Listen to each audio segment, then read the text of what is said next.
Hello my dearest friends, what have you been up to? Welcome to Learn English Online with Krishna। दोस्तों English language में बहुत से ऐसे words हैं जो आपस में मिलते जुलते होते हैं और हमको बहुत कंफ्यूज करते हैं किस वर्ड की क्या मीनिंग है, सेंटेंस में कैसे यूज़ करेंगे।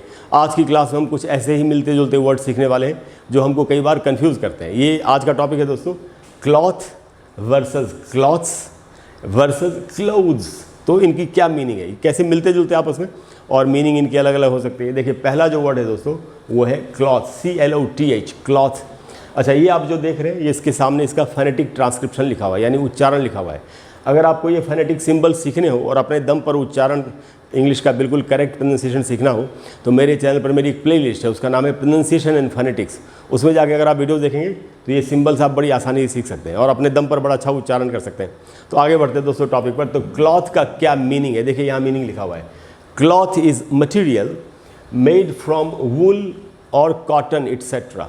ऊन से, सूत से जो कपड़ा बनता है उसी को क्लॉथ कहते हैं।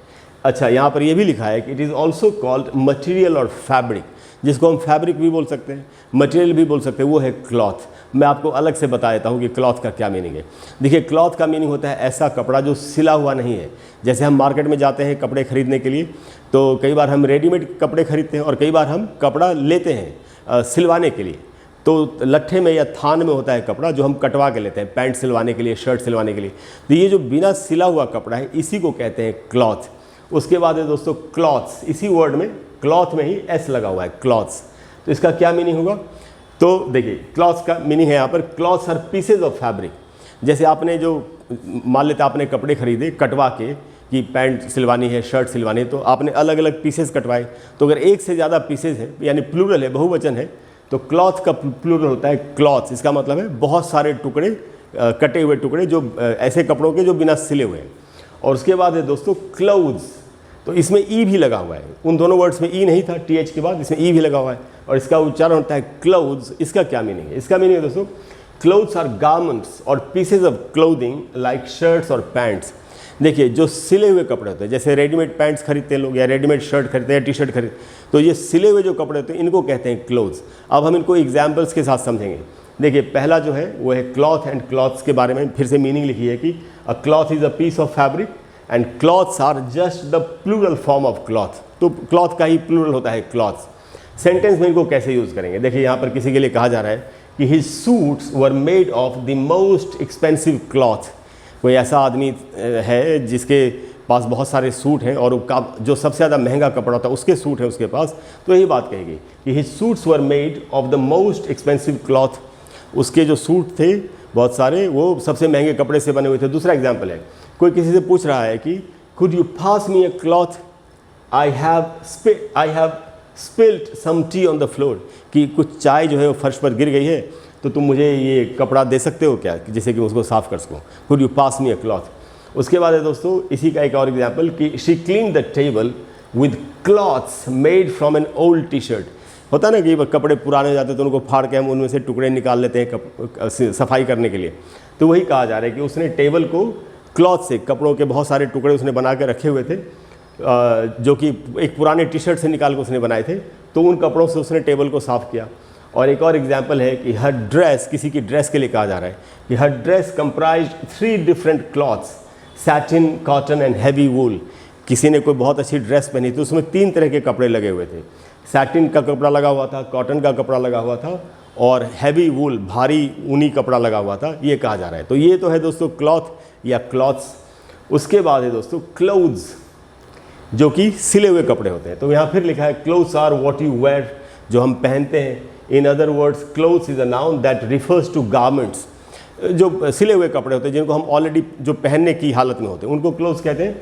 Clothes has no singular form, ये बड़ा इंपॉर्टेंट पॉइंट है।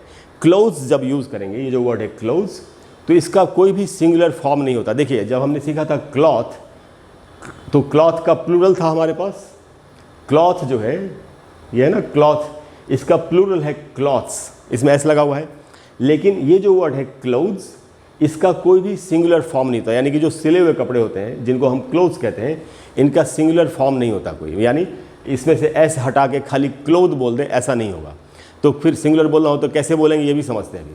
तो देखिए, तो यही लिखा है यहाँ पर कि no singular form, instead of saying a cloth cloth नहीं बोल के हमको क्या बोलना चाहिए, we should say an article of clothing. अगर एक कपड़ा है सिला हुआ और वो हमको बोलना हो तो क्लोथ्स का सिंगुलर तो होता नहीं, तो हम ये बोल सकते हैं एन आर्टिकल ऑफ क्लोथिंग, या नहीं तो हम ये बोल सकते हैं और अ पीस ऑफ क्लोथिंग। तो ऐसे आप क्लोथ्स का सिंगुलर निकाल सकते हैं।